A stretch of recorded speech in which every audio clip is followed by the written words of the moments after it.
आकलन यानी असेसमेंट। किसी के बारे में कोई भी जानकारी इकट्ठा करने की प्रक्रिया को क्या कहते हैं? आकलन। इसमें क्या होता है? क्षमता, कमियों, प्रकृति का पता लगाया जा सकता है और उसमें कोई भी कमी होती है तो उसमें एक तरह से सुधार किया जाता है या उन्हें फीडबैक भी दिया जाता है। इसके प्रकार कौन से हैं? रचनात्मक आकलन यानी निर्माणात्मक आकलन भी इसको कहा जाता है। इंग्लिश में फॉर्मेटिव असेसमेंट कहा जाता है। तो ये इंग्लिश का वर्ड हमेशा याद रखना।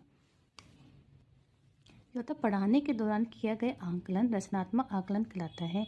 इसमें ये बच्चों के बारे में जानने का बेस्ट तरीका है। जैसे जैसे बच्चों को पढ़ाया जाता है बीच बीच में बच्चों का असेसमेंट लिया जाता है कि जो बच्चे को करवाया वो बच्चों को कितना आया।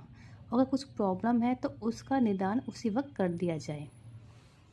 इसके एग्जाम्पल है मौखिक प्रश्नोत्तर, अवलोकन डायरी, चेकलिस्ट, वर्कशीट, वाद विवाद, समूह और व्यक्तिगत कार्य जो दिए जाते हैं उन्हें क्या कहते हैं? रचनात्मक आकलन कहा जाता है।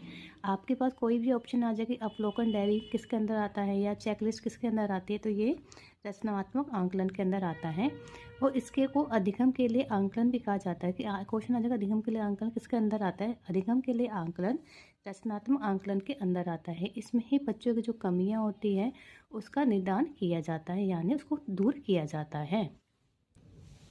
योगात्मक संकलनात्मक आकलन समेटिव असेसमेंट क्या होता है? जो अंत में किया गया आकलन होता है उससे योगात्मक आकलन कहते हैं। जैसे कोई पेपर लिए जाते हैं तो बाद में ग्रेड या मार्क्स दिए जाते हैं तो समेटिव असेसमेंट हो जाता है। निश्चित अवधि के पश्चात स्टूडेंट की जो ओवरऑल परफॉर्मेंस तो निर्धारण किया जाता है उससे क्या कहते हैं? योगात्मक। इसके अंदर आता है mid term exam, portfolio, interview, ऐसे, प्रोजेक्ट, प्रेजेंटेशन, सेमेस्टर एग्जाम, ये सारे किसके अंदर आते हैं? समेटिव असेसमेंट के अंदर।